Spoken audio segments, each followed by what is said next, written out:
Good morning. We are extremely pleased that you are here.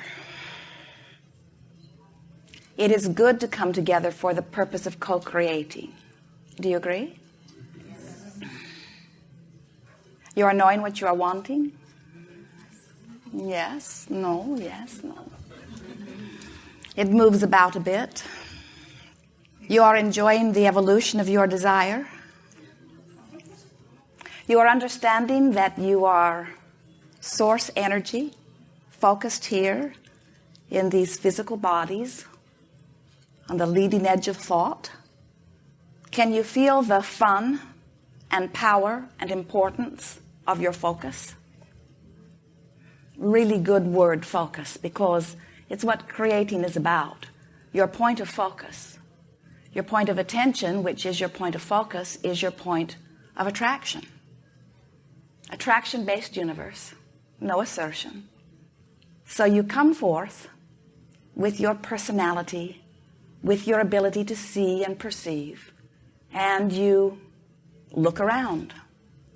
And through your comparative experience, you conclude personal preference, personal selfish, which is the only perspective you have, is through the eyes of self. So as you perceive from where you stand, you naturally begin to prefer. And each preference, large or small, no matter what it's about, is heard clearly, understood, and answered instantly. So as you are perceiving and preferring and sending, whether you know it or not, a vibrational signal that speaks the clarity of your preference, Source receives your signal and responds to it perfectly. And then your work is to let it in. So how could I be in my physical body and be perceiving my experience, and from knowing what I don't want and concluding what I do want, or knowing what I do want and therefore concluding what I don't want, how is it that I could want something and not be a vibrational match to it? And we say, because you've been trained to be such good observers, and you've been trained to be so objective. You weigh the pros and the cons and the pluses and the minuses. You're looking here and there and everywhere, wanting to be objective and wanting to be fair and truthful. And sometimes, without realizing it, in your observation of what is, you begin to develop vibrational patterns about what is, even though you would prefer what is to change. What is cannot change if you continue to offer the same vibration. You have to change the vibration that you're offering, which means you have to observe differently, you have to remember differently, you have to anticipate differently, you have to expect differently. You cannot do the same old thinking and expect the same old things and have anything change. Everything comes to you in response to your vibration. So we think it is helpful to help you to understand that you have two primary aspects going on in your vibrational point of attraction at all times. One is what you want, and the other is what you think about what you want. Some would say one is what your desire is, and some is what your beliefs are. But we would like to say whatever you're thinking about is causing a vibrational frequency, and law of attraction is matching that frequency. And you understand frequencies. You know that you cannot set your radio tuner to 98.6 and expect to hear what is being broadcast on 101. You know that the transmitter and the receiver have to line up. And this is the easiest way that we can say to you that the transmission called your desire and the transmission called your belief have to line up if you are to consistently receive those things that you desire. Some would say, well, I'm not getting what I want. And we would say, but you are getting what you believe. But we would like to change those words, believe, just a little bit, to something maybe a little less confining. We would like to say, just call it all thought.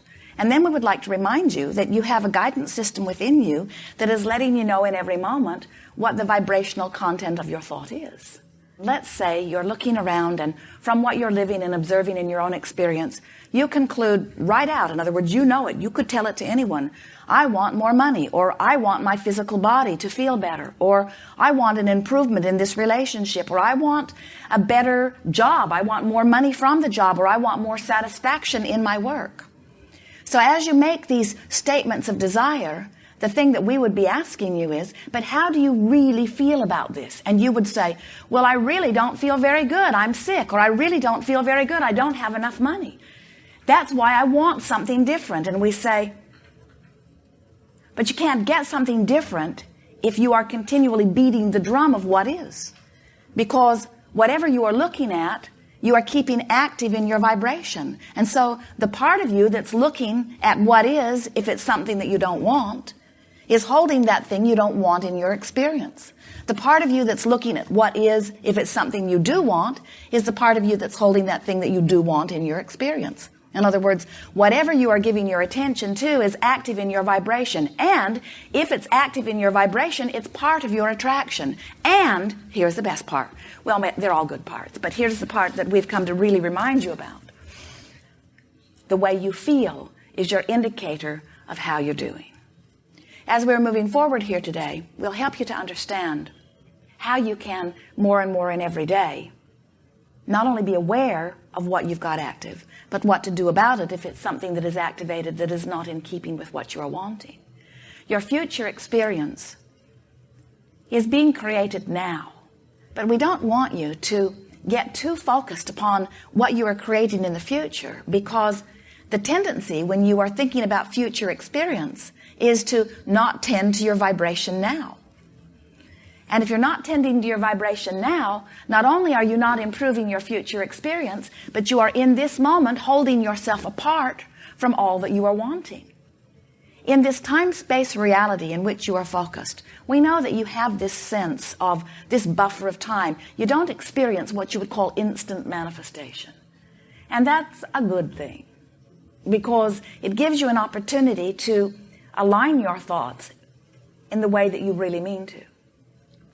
But as you are accustomed to this time-space reality where things do not necessarily manifest instantly in your experience, it also puts you in a place, many of you, where because you know that this negative thought, which is activating a vibration, which is for right now disallowing the clarity and the well-being that you're wanting, if a tooth would fall out in that moment, or a brick would fall on your head, you might say, oh, I think I'll tend to my thoughts now a little more diligently.